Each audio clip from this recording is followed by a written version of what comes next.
Oui, bon, ça marche ça.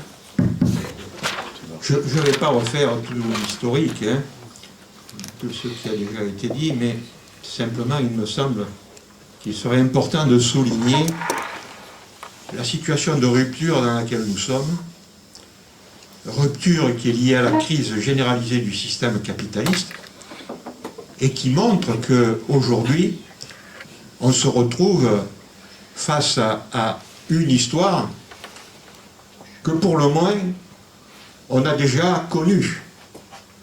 C'est-à-dire cette crise généralisée du système capitaliste, elle conduit à changer les formes de gouvernance, les moyens politiques de gérer le système capitaliste, et in fine, elles amènent à remettre en cause le système de protection sociale, enfin, tous les conquis que l'on avait pu obtenir, mais au-delà, remettre en cause le système démocratique républicain sur lequel, jusqu'à présent, les sociétés occidentales et capitalistes fonctionnaient.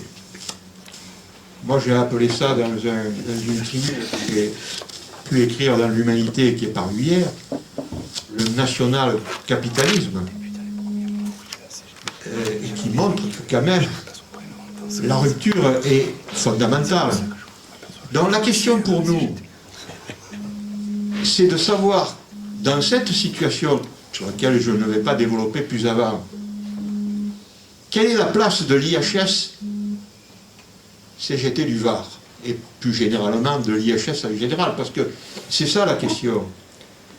Donc, une fois qu'on a compris qu'on est dans un rapport de lutte de classe de plus en plus exacerbé, et que le syndicalisme a un rôle à jouer dans cette lutte de classe exacerbée, mais que le rapport de force, il est ce qu'il est, et qu'il faudra s'appuyer sur toutes les organisations de la CGT telles qu'elles sont, mais nous, c'est pas toute la CGT, c'est l'IHS CGT Var. Et comment, dans ce contexte de rupture dont je parle, on peut intervenir de manière efficace. Voilà. Bon. Yves et Jean-Pierre ont apporté déjà des éléments de réponse, mais je me permets d'y revenir, car en fait, ça me semble très très important d'avoir les idées claires sur la façon dont nous pourrions mieux fonctionner pour justement contrer ces situations compliquées dans lesquelles nous sommes. Alors, la première idée, c'est effectivement, et Yves l'a dit, nous rapprocher de plus en plus de l'interprofessionnel, de telle sorte que notre action ne soit pas simplement, bien qu'il ne faille pas imaginer qu'elle soit inutile, mais d'avoir des conférences, je dirais, élargies. Conférences, c'est le mot générique que j'utilise, mais enfin, la façon de s'adresser, je dirais, plus largement aux travailleurs et au-delà aux citoyens. Mais il faut aussi et surtout que ce lien il soit direct avec les organisations de la CGT. Alors, quelle est la place de l'IHS dans les organisations? D'abord, bon, la première chose à faire, c'est s'assurer qu'on puisse aller à leur rencontre ou qu'eux puissent venir vers nous. Et là, bon, on a fait un énorme progrès quand même. Il y avait déjà des progrès déjà de l'époque où l'IHS a commencé. Moi, je suis arrivé que la deuxième année de l'IHS, qui est maintenant, je crois, doit pas être loin d'avoir une quinzaine d'années, 13 ans, je sais plus. 14, hein. 14. Bien. Donc, cette place-là, il faut qu'on l'occupe. Il faut qu'on l'occupe.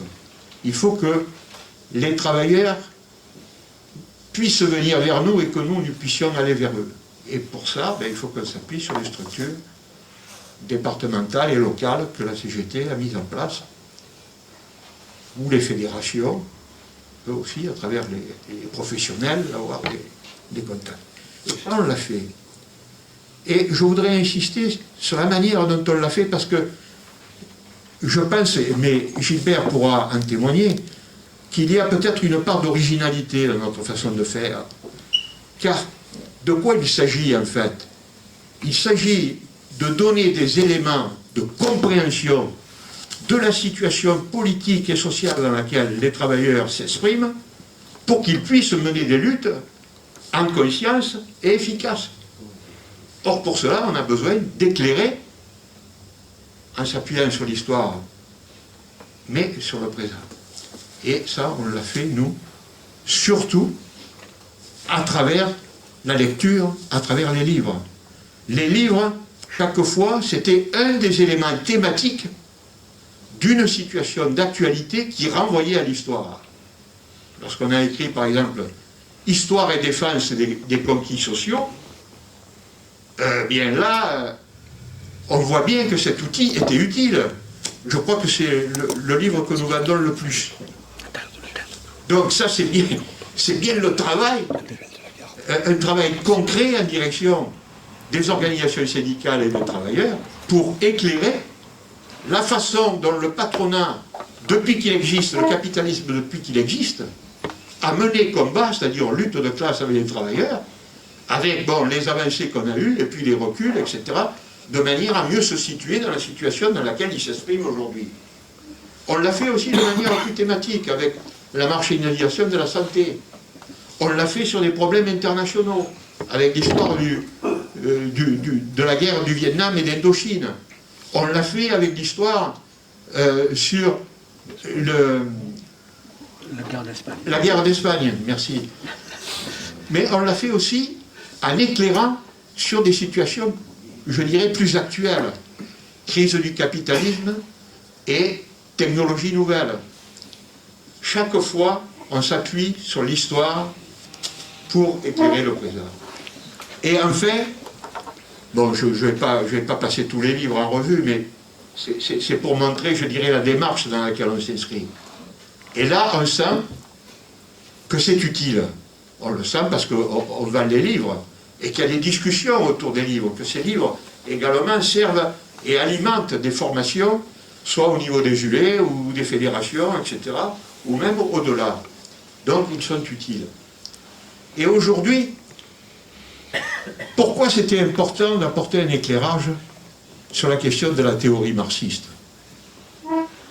Eh bien, tout simplement parce que je dirais qu'on est arrivé à un niveau de l'histoire où jamais la lutte des classes a connu, je dirais, une telle confrontation avec en même temps de tels moyens nouveaux que le capitalisme peut utiliser pour nous contrer.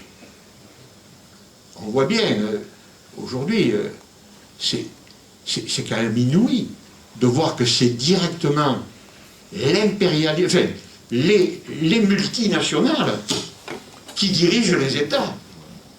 C'est quand même différent par rapport au fascisme, parce que le fascisme, lui, c'était un État fort dans lequel le capitalisme, certes, s'intégrait, cet État fort était là pour aider le capitalisme à sortir de la crise, mais quand même c'était l'État qui était le principal, je dirais, acteur. Aujourd'hui, c'est différent. Ce sont directement les multinationales qui dirigent les États. On peut parler de privatisation des États. Je l'avais dit, d'ailleurs, dans une conférence qu'on avait eue en binôme sur la crise du capitalisme 1929 et aujourd'hui, qu'on était bien dans cette dimension de privatisation des États. Hein? Bon. Donc, éclairer sur le marxisme, c'est fondamental. Ça permet aux travailleurs de comprendre mieux la lutte des classes et d'autre part de voir que ce qu'a amené Marx dans sa théorie, ce n'est pas quelque chose qui s'adressait uniquement au milieu industriel du XVIIIe ou du XIXe siècle, que c'est très actuel. D'autant que ce livre, j'ai essayé de le construire de telle sorte que ce soit un outil pour le syndicat.